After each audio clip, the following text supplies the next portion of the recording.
You would not believe your eyes ba pag napanood nyo ang Firefly? Tungkol ito sa isang batang si Tonton na marami nang nararanasang hirap sa buhay sa mura niyang edad. Pero kahit na ganito yung buhay niya, mas gumagaan ito dahil sa nanay niya at sa mga kwento nitong nakakapagbigay ng lakas sa kanya. Isa dito ang tungkol sa mga alitaptap at isang isla na tatatak sa kanya. Pero magbabago lahat ng isang araw, may mangyayari sa nanay niyang dudurog sa mundo niya. Dahil sa nangyari, dito niya babalikan ang mga kwento ng nanay niya at dito siya makakaisip ng isang idea. Ito ay ang pagpunta sa isla ng mga alitaptap. Adventure niyang ito, marami siyang mapupuntahan, mapagdadaanan at makakasama. Silang lahat ay maglalakbay, magtutulungan at sasamahan ang isa't isang malutas ang mga problema nila. Title ng movie, Firefly 2023. So, syempre ang tanong ng lahat, nakakaiyak ba yung movie na to?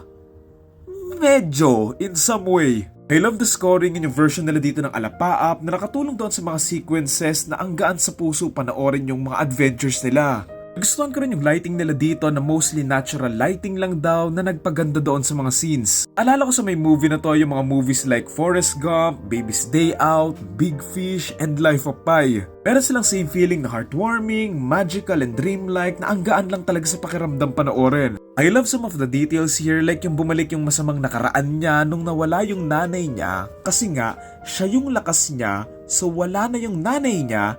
Kaya nagpakita ulit yung asong trauma niya. Nagustuhan ko rin kung paano nila tinakal at pinakita yung effects ng mga ganitong trauma lalo na sa isang bata sa mga ganitong experiences. May theory ako dito na sobrang random.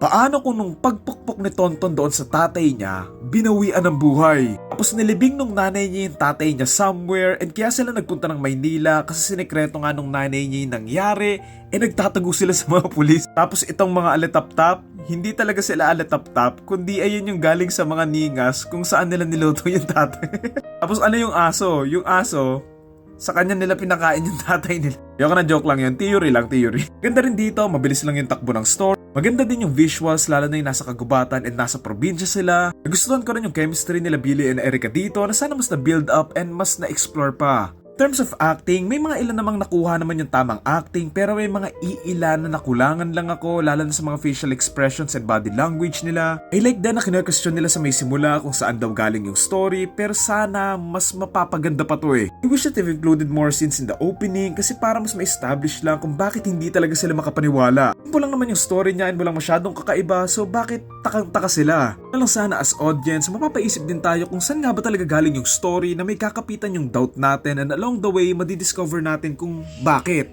Simple lang yung cinematography nila na okay lang naman most of the time and it fits the narrative naman, pero may mga ilang scenes lang din na it could have been shown better. Nitpick muna yung muntikang mabangga si Tonton, yung muntikan mahulog si Billy, yung malaki at walang laman na bag ni Erica, and yung ulan sa dulo. Ito yung mga scene na may small importance sa may story na medyo na-distract lang ako kasi poorly made yung scene. Dahil nga hindi maganda yung pagkakagawa ng scene, hindi ka may immerse doon sa mga nangyayari kahit na small na detalye lang siya. Tulad nitong nakakalungkot na scene sa pier na to be honest, mangiyak-ngiyak ako dito eh. Pero hindi dahil sa framing ng shots kundi sa mismong idea na natapon yung nanay niya, ayun yung nakakalungkot doon. Sana mas winwork lang nila yung cinematog on this part to create and build the emotions on the shots and not just relying on what's happening on the scene. Hindi ko rin masyadong nagustuhan yung nag-introduce sila and nag-build sila ng mga side characters pero sa dulo, wala namang maayos na payoff. Since ganun yung nangyari, sana mas nag-focus sila doon sa may bata and mas naging mas malaking factor siya all throughout the story.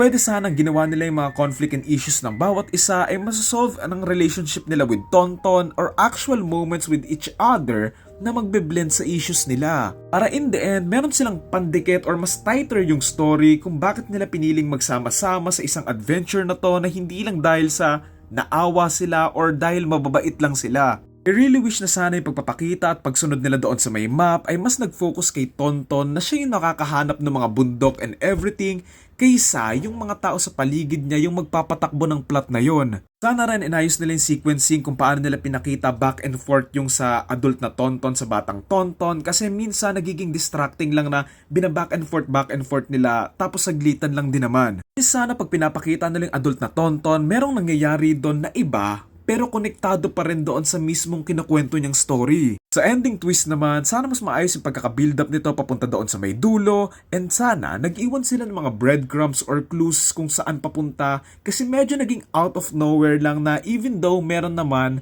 parang, okay, yun na pala yun. Kasi pagka-reveal ng twist sa may ending, parang, ayun na yun, uwian na.